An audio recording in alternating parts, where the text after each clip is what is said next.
नमस्कार. मी स्वामी षडाक्षरी. आज आपण सुरुवात करणार आहोत एका नवीन भागाला, ज्या भागाचं नाव आहे chemical properties of alcohols and phenols. आज आपल्याला बघायचं आहे केमिकल प्रॉपर्टी.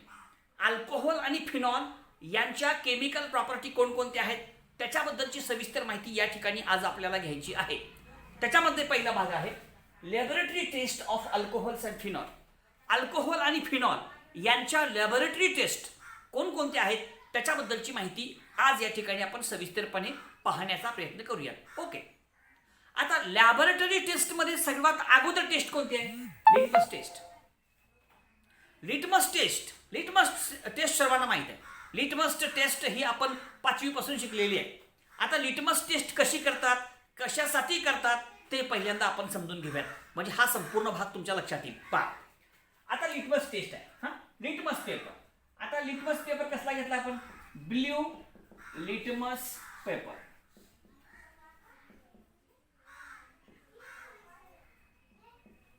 नीट आहे का बरं का? आपण घेतला काय? Blue litmus paper. तुम्हाला माहित असलं पाहिजे, जर आपण ब्ल्यू लिटमस पेपर घेतला आणि तो ब्ल्यू लिटमस पेपर जर एखाद्या पदार्थामध्ये आपण बुडवला, एखाद्या पदार्थाच्या द्रावणामध्ये आपण बुडवला आणि जर त्या ब्ल्यू लिटमस पेपरचा रंग रेड झाला तर तो पदार्थ ॲसिडिक असतो. बरोबर का? म्हणजे एखाद्या ॲसिडिक पदार्थाच्या द्रावणामध्ये आपण जर ब्ल्यू लिटमस पेपर डीप केला, बुडवला, तर तो निळा रंग लाल होतो. म्हणजे काय होते? Blue turns red. आणि असं जर होत असेल, that compound is called as acidic compound.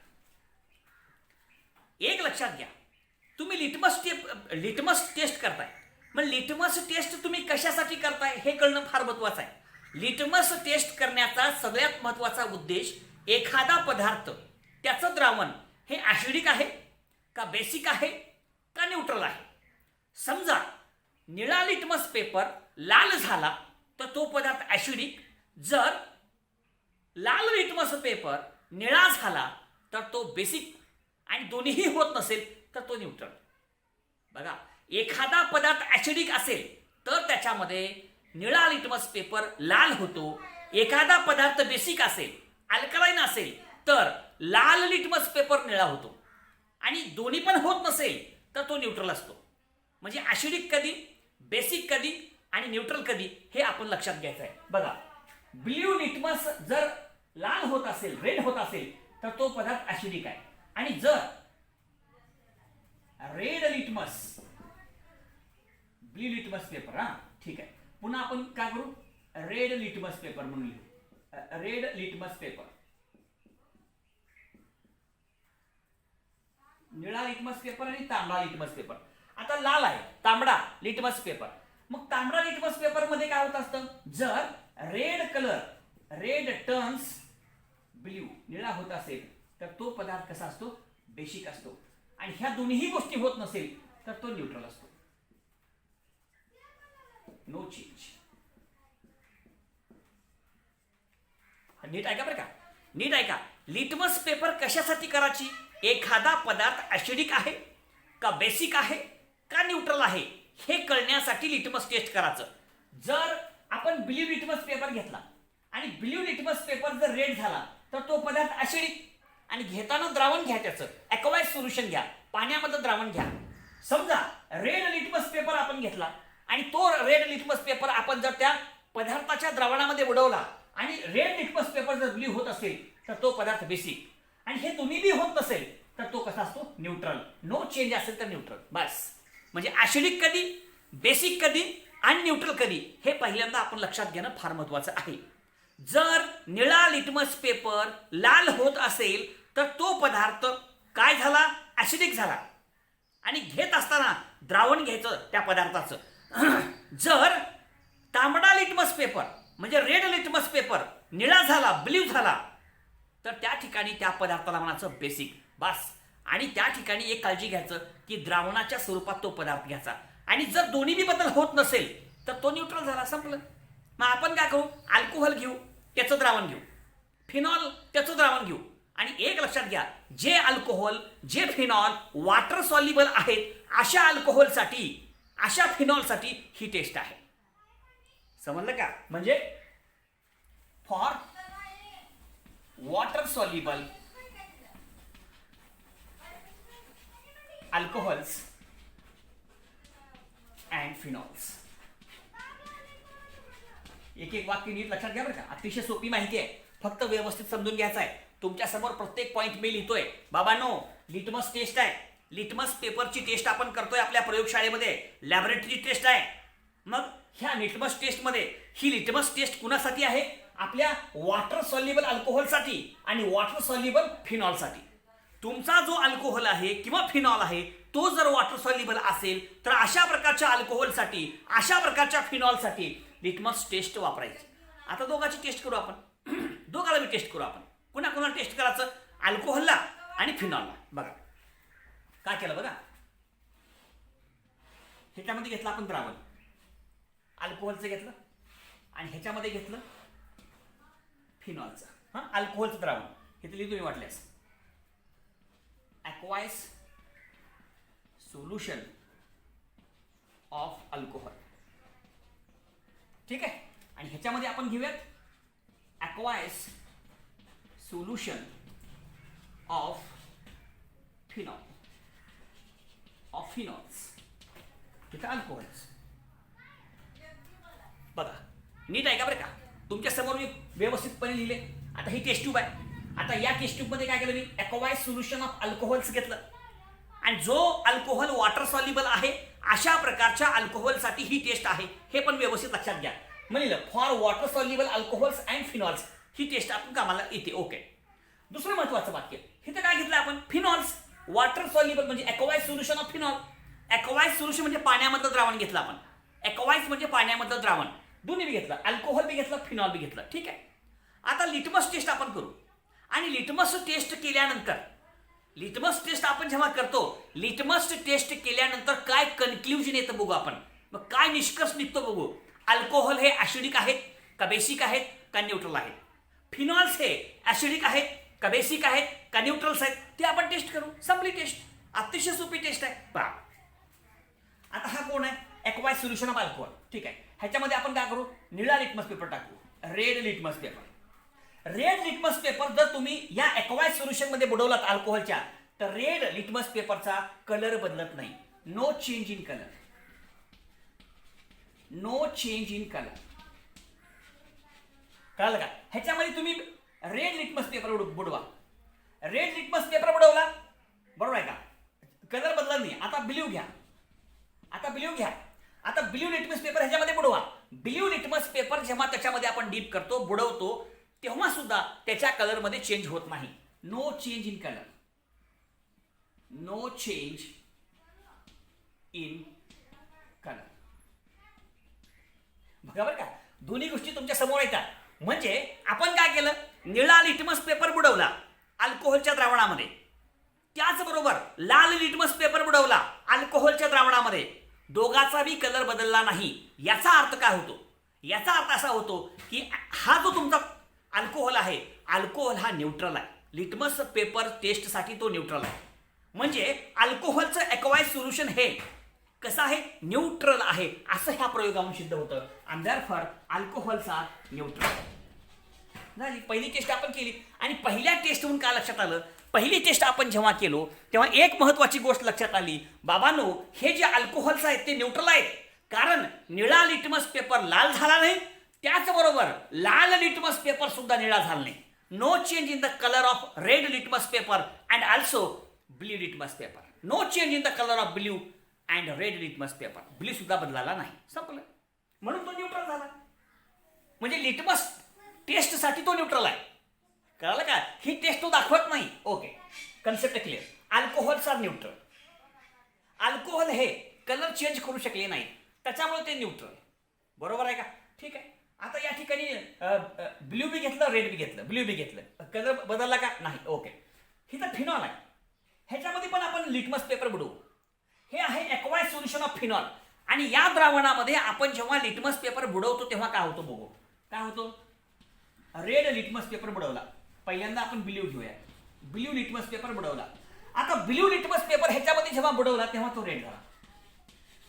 कळलं का? परंतु रेड लिटमस पेपर हा ब्ल्यू झाला नाही. No change, no change, no change in colour. कळलं का? बघा, म्हणजे ह्याच्यावर काय सिद्ध झालं बाबांनो, हे फिनॉलचं द्रावण आहे, ॲक्वाइज सोल्युशन ऑफ फिनॉल.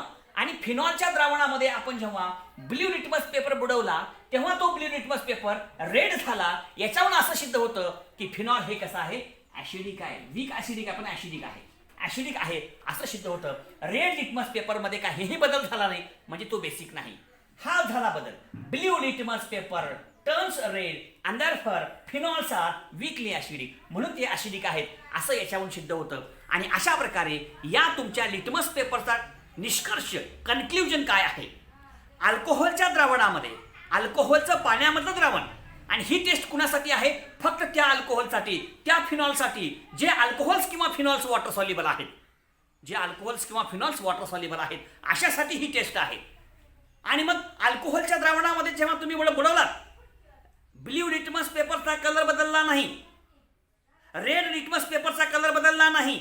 याच्यावरून असं सिद्ध झालं की अल्कोहोल्स हे न्यूट्रल्स असतात, बरोबर आहे का? परंतु फिनॉलच्या सोल्युशनमध्ये, एक्वाइज सोल्युशनमध्ये जेव्हा तुम्ही ब्ल्यू लिटमस पेपर बुडवलात तेव्हा त्याचा कलर चेंज झाला आणि रेड झाला. याचा अर्थ तो ऍसिडिक आहे. आणि ह्याच्यावरून असं निष्कर्ष येतो, alcohols are neutral to the litmus test and phenols are acidic to the litmus test. Conclusion आपल्या सर्वांच्या लक्षात आलेलं असेल. दुसरी टेस्ट काय ती पण आपण करूया. लिहा एवढं.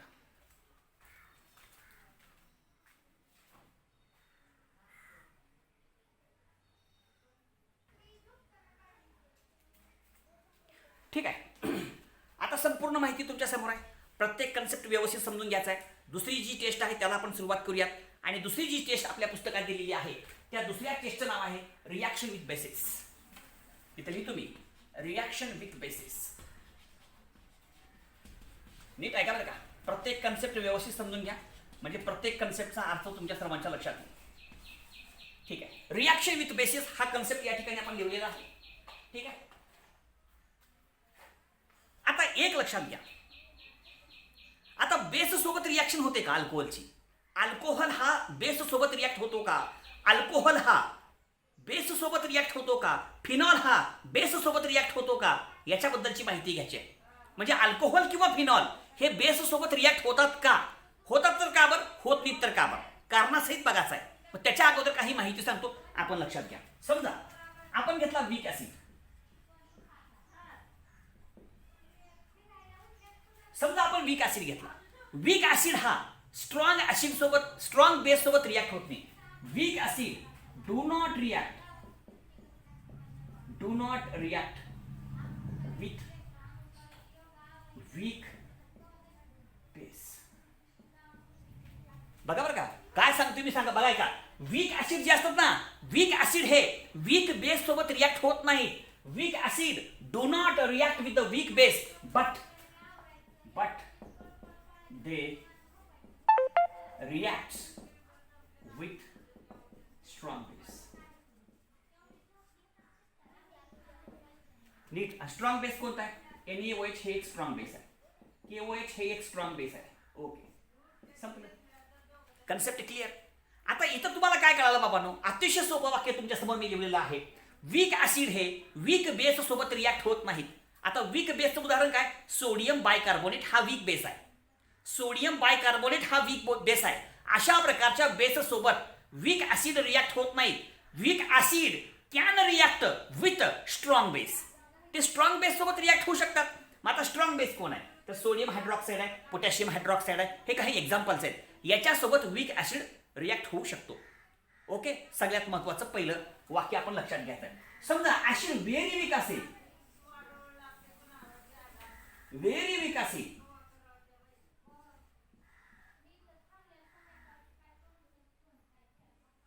समजा आपला ऍसिड कसा आहे? व्हेरी वीक आहे. समजा ऍसिड जर लय वीक असेल, व्हेरी वीक असेल, तर तो व्हेरी स्ट्रॉंग ऍसिड सोबत रिॲक्ट होतो. व्हेरी स्ट्रॉंग ऍसिड पाहिजे, नुसता स्ट्रॉंग नको. बेस जो आहे ना, तो बेस व्हेरी स्ट्रॉंग बेस पाहिजे. आणि म्हणून या ठिकाणी आपण लिहू शकतो बाबा, do not react with weak base and strong base but react with very strong base आणि व्हेरी स्ट्रॉंग बेस जर कोण असेल तर तो आहे सोडियम किंवा पोटॅशियम. हे alkali metal very strong base आहे. संपलं. कळलं का बघा सर्वांना. आता ह्या गोष्टी आपल्याला पहिल्यांदा माहीत असणं फार महत्त्वाचं आहे. अरे बाबांनो, वीक ॲसिड जो असतो, वीक ॲसिड हा वीक बेस सोबत रिॲक्ट होऊ शकत नाही. Weak acid can react with only strong base किंवा व्हेरी स्ट्रॉंग बेस. आणि जो व्हेरी वीक ॲसिड असतो, जो ले वीक असतो, व्हेरी वीक ॲसिड असतो, अशा प्रकारचा जो ॲसिड असतो, that acid do not react with the weak base and also with strong base but it can react with very strong base. आणि व्हेरी स्ट्रॉंग बेस जर कोण असेल तर सोडियम, पोटॅशियम अशा प्रकारचे अल्कली मेटल्स आहेत. हे पहिल्यांदा आपल्या लक्षात आलं पाहिजे. मग हा भाग कळेल. पहिल्यांदा हे जे तुमच्या समोर मी ठेवलं हे लक्षात घ्या आणि मग तुमच्या लक्षात येईल. आता मला सांगा तुम्ही, आपण लिटमस टेस्ट केली. लिटमस टेस्टहून काय लक्षात आलं? लिटमस टेस्टहून असं आलं लक्षात आपल्या की अल्कोहोलचं जे द्रावण असतं, aqueous solution of the alcohols is not acidic. ते ॲसिडिकच नाही. समजलं का? म्हणजे अल्कोहोल हे फार वीक ॲसिड आहे, व्हेरी वीक ॲसिड आहे. हे पहिल्यांदा लक्षात ठेवायचं आहे. लिटमस टेस्टनुसार तर तो ॲसिडिक नाहीच. According to the litmus test the aqueous solution of the alcohol is not acidic. तो ॲसिडिक नाही, परंतु त्याचा ॲसिडिक नेचर आहे, परंतु तो व्हेरी वीक ॲसिड आहे. हे पहिल्यांदा आपण लक्षात घ्यायचं आहे. म्हणून पहिल्यांदा आपण लिहूयात अल्कोहोल्स. अल्कोहोल्स लिहिलं. हां, मग अल्कोहोल कसे आहेत? हां, according to litmus test, litmus टेस्टनुसार, अकॉर्डिंग टू लिटमस टेस्ट, हां, दे आर नॉट, इथं लिहू का? इथं लिहू खाली, they are not acidic. Okay. According to the litmus test, आपण जर लिटमस टेस्ट केली तर या लिटमस टेस्टहून असं लक्षात येतं की बाबांनो, अल्कोहोल जे असतात ते ॲसिडिक नसतात. हां, आणि म्हणून नॉट ॲसिडिक. ठीक आहे. आणि मग तुम्हाला कळायला पाहिजे, लिटमस टेस्टनुसार जरी तो ॲसिडिक नसला तरी अल्कोहोल हा ॲसिडिक आहे. त्याचा ॲसिडिक नेचर हे व्हेरी वीक आहे. So alcohols are very weak acid. Alcohols are very weak acid. आता ह्याची अभिक्रिया आपण करू. अल्कोहोलची अभिक्रिया आपण करू. आता या अल्कोहोलची अभिक्रिया कोणासोबत करायचं? पहिल्यांदा करायचं वीक बेस सोबत, पुन्हा करायचं स्ट्रॉंग बेस सोबत आणि पुन्हा करायचं व्हेरी स्ट्रॉंग बेस सोबत. आता कुणासोबत रिॲक्शन होते बघू आपण. पहा, पहिल्यांदा घेऊ आपण अल्कोहोल. अल्कोहोल म्हणजे काय? ROH. ह्याची अभिक्रिया करूयात आपण वीक बेस सोबत, NaHSO3, NaHCO3, सोडियम बायकार्बोनेट. हा कोण आहे? वीक बेस आहे. बघा बरं का, हा अल्कोहोल आहे. अल्कोहोल हा कोण आहे? व्हेरी वीक ॲसिड आहे. तुम्हाला माहित आहे, जर एखादा ॲसिड व्हेरी वीक ॲसिड असेल तर तो वीक बेस सोबत रिॲक्ट होत नाही. And therefore no reaction. Okay. दुसरी रिॲक्शन काय घेतला आपण? अल्कोहोल. ह्याची अभिक्रिया करा स्ट्रॉंग बेस सोबत. NaOH हा स्ट्रॉंग बेस आहे.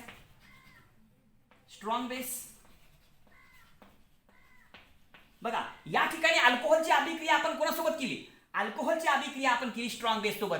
स्ट्रॉंग बेस सोबत सुद्धा रिॲक्शन होत नाही. अल्कोहोल हे व्हेरी वीक ॲसिड्स असल्यामुळं हे अल्कोहोल स्ट्रॉंग बेस सोबत सुद्धा रिॲक्ट होत नाही. सो नो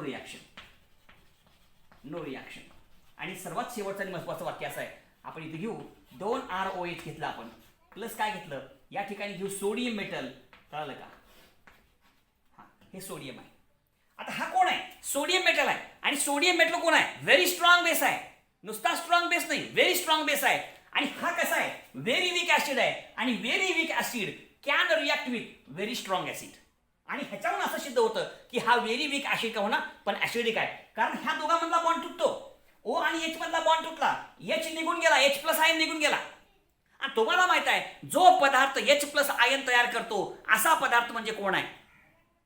ॲसिड आहे. म्हणून तो ॲसिडिक आहे. म्हणजे ॲसिडिक आहे हे सिद्ध करणारी एवढी एकच रिॲक्शन आहे. म्हणून अल्कोहोलची अभिक्रिया आपण जेव्हा व्हेरी स्ट्रॉंग बेस सोबत करतो, हा आहे व्हेरी स्ट्रॉंग बेस. नुसता बेस नाही, व्हेरी स्ट्रॉंग बेस, नुसता स्ट्रॉंग नाही, व्हेरी स्ट्रॉंग बेस आहे. आणि मग ह्याच्यामधला OH बॉन्ड तुटतो, H आणि H म्हणजे H2, हायड्रोजन वायू निघून जातो आणि RONE सोडियम अल्कोक्साईड तयार होतो. 2RONE सोडियम अल्कोक्साईड तयार झाला आणि प्लस हायड्रोजन वायू रिलीज झाला. आणि हायड्रोजन गॅस रिलीज होणे हेच आहे हा अल्कोहोल असल्याचा पुरावा, हा ॲसिडिक असल्याचा पुरावा. आणि या रिॲक्शनवरून असं सिद्ध होतं की हे जे अल्कोहोल्स असतात, alcohols are nothing but very weak acids. संपलं. आणि हे 3 गोष्टी आपण केल्या. अल्कोहोलची अभिक्रिया वीक बेस सोबत केली, रिॲक्शन झालीच नाही. अल्कोहोलची अभिक्रिया आपण स्ट्रॉंग बेस सोबत केली, रिॲक्शन झालीच नाही. आणि मग अल्कोहोलची अभिक्रिया जो व्हेरी वीक ॲसिड आहे त्याची अभिक्रिया केली व्हेरी स्ट्रॉंग बेस सोबत, म्हणजेच तुमच्या सोडियम मेटल सोबत, तेव्हा रिॲक्शन झाली आणि सोडियम अल्कोक्साईड तयार झाला आणि हायड्रोजन वायू मुक्त झाला. अल्कोहोलमधला OH बॉन्ड तुटला, H मुक्त झाला. आणि तुम्हाला माहित आहे जो H देतो, जो H+ आयन तयार करतो तो ॲसिड असतो. आणि म्हणून या रिॲक्शनहून असं सिद्ध होतं, बाबांनो हा तुमचा जो अल्कोहोल आहे तो ॲसिडिक आहे, व्हेरी वीक ॲसिड आहे पण ॲसिडिक आहे, असं ह्या रिॲक्शनहून सिद्ध होत असतं. तर अशा प्रकारच्या ह्या सगळ्या गोष्टी आपण लक्षात घेतल्या. आता ह्या सगळ्या गोष्टी आपण बघूयात की फिनॉलच्या सोबत काय होतं. फिनॉल हा वीक ॲसिड आहे, हा व्हेरी वीक ॲसिड आहे, है ना. म्हणजे फिनॉल हा अल्कोहोलपेक्षा स्ट्रॉंग ॲसिड आहे. आणि म्हणून त्या ठिकाणी म्हणलं phenols are weak acids but they are stronger than the alcohols. नीट लक्षात घ्या. आता ते कसं ते पण समजून घेऊ.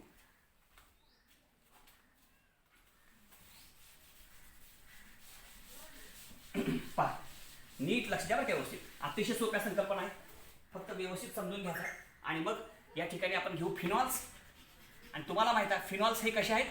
Phenols are weak acids, phenols are weak acids. हे वाक्य विसरू नका. चल आता ह्याची बी अभिक्रिया आपण बेस सोबत करू. आता बेसमध्ये कोण कोण आहे. मग तुमचा वीक बेस आहे. पहिल्यांदा कोण आहे वीक बेस. सोडियम बायकार्बोनेट हा वीक बेस. त्याच्यासोबत रिॲक्शन होते का बघूयात आपण. पुन्हा स्ट्रॉंग बेस सोबत रिॲक्शन होते का बघूयात. काय होतं ते या ठिकाणी आपण चेक करू. पहा, फिनॉल म्हणजे C6H5OH हे फिनॉल आहे. ह्याला पण फिनॉल म्हणतात. हे रिंग आहे C6H5 म्हणजे. आता ह्याची अभिक्रिया करू आपण सोडियम बायकार्बोनेट सोबत NaHCO3. हा कसा आहे वीक बेस आहे. बघा बरं का, नीट आहे का बरं का. आता तुमच्या समोर मी सगळा भाग लिहिलाय. हा फिनॉल आहे. फिनॉल कोण आहे वीक ॲसिड आहे. हा कोण आहे सोडियम बायकार्बोनेट आहे. काय आहे वीक बेस आहे. अरे तुम्हाला माहित आहे हे तर लिहिलं आपण. वाचा इथं पुन्हा वॉच करून. अरे बाबांनो या ठिकाणी आपल्याला माहित आहे वीक बेस आणि वीक ॲसिड यांच्यामध्ये अभिक्रिया होत नाही. Weak acid do not react with the weak base. म्हणजे वीक बेस हा वीक ॲसिड सोबत रिॲक्ट होऊ शकत नाही, म्हणून रिॲक्शन होणारच नाही. So phenol is acidic but weakly acidic. Weak acid है and therefore it cannot react with the weak base and therefore no reaction. No reaction. No reaction. You have no reaction. No reaction म्हणजे संपलं. आता काय करू आपण strong base घेऊ. आणि तुम्हाला माहित आहे वीक ॲसिडची अभिक्रिया स्ट्रॉंग बेस सोबत झाली पाहिजे. Weak acid react with the strong base. आता कशा प्रकारची अभिक्रिया होते आणि कशा प्रकारचा प्रोडक्ट येतो ते बघू आपण. पहा, C6H5OH हा झाला तुमचा कोण फिनॉल प्लस स्ट्रॉंग बेस घ्या NaOH. हा कोण आहे स्ट्रॉंग बेस आहे. नीट आहे का बरं का. हा कोण आहे स्ट्रॉंग बेस आहे. आता अभिक्रिया कशी होते आणि कशा प्रकारचा प्रोडक्ट येतो हे थोडक्यात या ठिकाणी आपण समजून घ्यायचा प्रयत्न करूया. आता तुम्हाला माहित आहे हा स्ट्रॉंग बेस आहे, हा वीक ॲसिड आहे. आणि तुम्हाला माहित आहे वीक ॲसिडची अभिक्रिया स्ट्रॉंग बेस सोबत होते का. होते. Weak acid can react with the strong base. आता काय येतं बघा. आता काय होईल H आणि OH इथला H निघून जाईल. H+ आयन तयार झाला म्हणजे हा ॲसिडिक आहे आणि हा OH म्हणजे H2 आणि तयार झाला तुमचा C6H5ONA सोडियम फिनॉक्साईड प्लस H2. संपलं. आणि हा सोडियम फिनॉक्साईड वॉटर सॉल्युबल आहे, तो पाण्यामध्ये विरघळतो. म्हणून लक्षात घ्या हा तुमचा जो फिनॉल आहे phenol dissolves in the strong base sodium hydroxide and it form soluble sodium phenoxide. आणि ह्याच्यामध्ये जर पुन्हा आपण टाकलं अशी डायल्यूट HCl टाकलं तर पुन्हा फिनॉल तयार होतो. पुन्हा काय होतो हिथला Na हिथला Cl निघून जातो O आणि H म्हणजे पुन्हा फिनॉल तयार होतो. पुन्हा काय तयार झाला फिनॉल तयार झाला. हो का. अशा प्रकारे या ठिकाणचा हा संपूर्ण भाग फिनॉल हा पण फिनॉल आहे. झालं संपूर्ण. आणि म्हणून लक्षात घ्या बाबांनो फिनॉलची अभिक्रिया वीक बेस सोडियम बायकार्बोनेट सोबत होत नाही. कारण वीक ऍसिड हा वीक बेस सोबत कधी रिॲक्ट होत नसतो. आपल्याला हे बी माहित आहे की NaOH हा जो आहे तो स्ट्रॉंग बेस आहे आणि मग हा फिनॉल स्ट्रॉंग बेस NaOH सोबत रिॲक्ट होतो. सोडियम फिनॉक्साईड हा सॉल्युबल कंपाऊंड तयार होतो आणि त्याला जर प्रिसिपिटेट करायचा असेल, कळलं का, फिनॉलला पुन्हा प्रिसिपिटेट तयार पीपीटी त्याची तयार करायची असेल तर त्याच्यामध्ये पुन्हा काय टाकायचं आपल्याला, डायल्यूट HCl, आणि पुन्हा तुम्हाला फिनॉल मिळणार आहे. अशा प्रकारे या ठिकाणी बेस सोबत कशी रिॲक्शन होते हे या ठिकाणी बघितलं. तुमचा जो आहे अल्कोहोल त्याचं एक्वायस सोल्युशन. अल्कोहोल हा वीक बेस सोबत रिॲक्ट होत नाही, स्ट्रॉंग बेस सोबत रिॲक्ट होत नाही, व्हेरी स्ट्रॉंग बेस सोबत रिॲक्ट होतो. एक कन्सेप्ट क्लिअर. फिनॉल जो असतो, फिनॉल हा वीक ऍसिड सोडियम बायकार्बोनेट सोबत रिॲक्ट होत नाही, परंतु तो रिॲक्ट होतो स्ट्रॉंग बेस सोबत, तो म्हणजे सोडियम हायड्रॉक्साईड. स्ट्रॉंग बेस सोबत रिॲक्ट होतो तो म्हणजे सोडियम हायड्रॉक्साईड. तर ही अशा प्रकारची ही टेस्ट आहे. आता अजून एक छोटा कन्सेप्ट आहे, तेवढा एक पूर्ण करूयात भाग, म्हणजे ही संपूर्ण रिॲक्शन पूर्ण होते. ठीक आहे, पहा.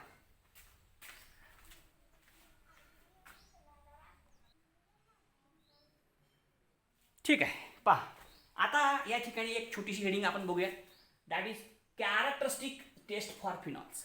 आता फिनॉलसाठी एक छोटी टेस्ट आहे, त्याला म्हटलंय आपण characteristic test for the phenol. Okay, alcohol आणि फिनॉल या दोघांना कसं डिस्टिंग्विश करायचं, ह्या दोघांना ओळखायचं कसं, how you can distinguish, how you can differentiate between the alcohols and phenol, आणि ते करण्यासाठी आपल्याकडे एक टेस्ट आहे आणि त्यासाठी वापरायचं आपल्याला neutral ferric chloride. Neutral ferric chloride FeCl3 ferric chloride. Neutral ferric क्लोराईडची अभिक्रिया फक्त फिनॉल सोबत होते, अल्कोहोल सोबत होत नाही बाबांनो. समजलं का? Neutral ferric chloride can react only with the phenols, not with alcohols. हा या ठिकाणी अतिशय महत्वाचा पॉईंट जो या ठिकाणी लक्षात घ्यायचा आपल्याला. पहा, समजा अल्कोहोल घेतला आणि अल्कोहोलची रिॲक्शन केली FeCl3 सोबत. FeCl3 कसला, न्यूट्रल. रिॲक्शन होईल का हो? रिॲक्शन होणार नाही, नो रिॲक्शन. कळलं का? रिॲक्शनच नाही झाली, रिॲक्शनच जर नाही झाली तर ओळखायचं हा कोण आहे, अल्कोहोल आहे.